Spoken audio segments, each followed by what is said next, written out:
This week, the first chapter of the JoJoLands came out, and I wanted to start a series where each month I review the new chapter that comes out. This video will obviously contain spoilers for the first chapter, Mechanism. The chapter opens up with an introduction to stands, with some older ones being colored. We also see our new protagonist, given the name Jodio Joestar. I don't really know how to feel about this name. On one hand, it's really dumb, but on the other hand, it's really dumb, which is funny. The part begins with a police officer stopping and eventually assaulting Jodio's sibling, Dragona. Jodio then brings out his stand, November Rain, and along with Dragona's stand smooth operators, they take out the cops. It appears that Dragona's stand allows them to be able to manipulate aspects of objects or people. The stand is kind of interesting, and I wonder how it'll be used for combat outside of what we've already seen. Especially against another stand user, I think it would be really cool to see. It kind of reminds me of Harvest from Part 4, or the stand from Purple Haze feedback all along the watchtower. Jodio's stand also looks interesting, raining down heavy drops on his opponents. Once again, I'm interested to see how Araki will use this ability, as every main character other than Johnny had a humanoid stand from the beginning. Like, I don't think we're gonna see any stand rushes with this thing. The next scene is a long exposition dump given to us by Jodio. He talks about how he currently lives his life, makes his money, and how his mother and sibling are treated.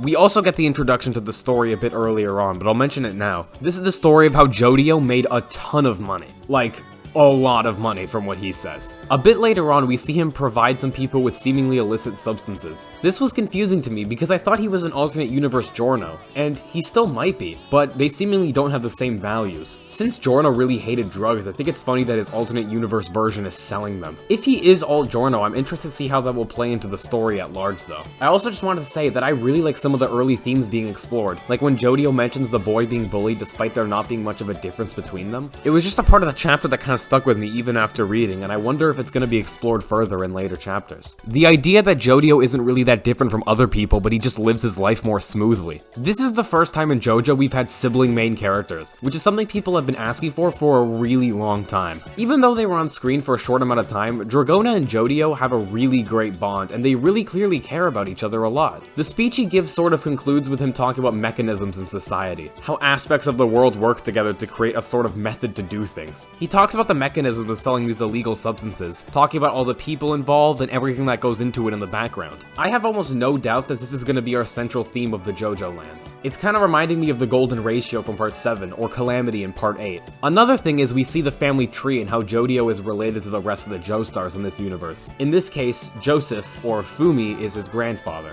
As said earlier, Jodio's mom, Fumi's daughter, is shown. However, Jodio's dad is left unnamed. It's possible his father is a descendant of Dio, which would make sense for his name and his relationship with Giorno. However, with what we know, this would make little sense as Diego was killed seemingly before he could have any children. We're introduced to some other side characters, including the hot dog guy from the teasers, who buys a substance off of Jodio. We also meet Paco Lavlantes, an associate of Jodio's who is helping him to sell these substances while keeping suspicion down. Paco is also given a stand, the Hustle, which allows him to control his muscles and store objects there. This stand looks really interesting, but once again, I just want to see how it's going to be used in combat. Like, I feel like all the stands of our main characters are sort of utility stands, not really stands you would fight other stand users with. It's revealed that the principal of Jodio's school is the leader of their sort of gang, and she informs them of a new mission, a mission to steal an extremely valuable diamond from a rich Japanese person staying in Hawaii. The chapter concludes with Jodio remarking that no matter how many people went with them to that villa, they wouldn't have been prepared for what happened to them. The main question that's on everyone's mind is, who is this Japanese person? I think that there are realistically a few possible answers. First, it's Josuke, and possibly Yasuho with him. The chapter doesn't actually even say it's one person. All it says is that one person checked the diamond into customs, so it's possible that it's multiple people. The other two options that would relate to JoJolion are Tsurugi, who would be around 20 to 21 at this point, Joshu, who would be in his early 30s, and Norisuke, who would be in his 60s. Personally, based on what was said, I think that Norisuke can be completely ruled out, as his stand has really no combat application. Tsurugi is in a similar situation, and between Joshu and Josuke, it's really hard to say. Josuke would be a more interesting development, and I think could take the story in better places. Also, from what we've seen, Josuke's soft and wet is way stronger than Joshu's Nut King Call. I'm saying this because according to Jodio, it was really hard to fight the person to get the diamond. At least, that's what I'm inferring as what was said. Although, on the other hand, Joshu does seem like the kind of guy to own a really expensive diamond, and we see him talking to his siblings earlier in JoJolion, saying that he wanted to go to Hawaii play with them. Also, I need to comment on the art in this chapter, which was amazing. Oftentimes, Araki's beginning character designs look a little rough, and while there's no way to know how these character designs may evolve,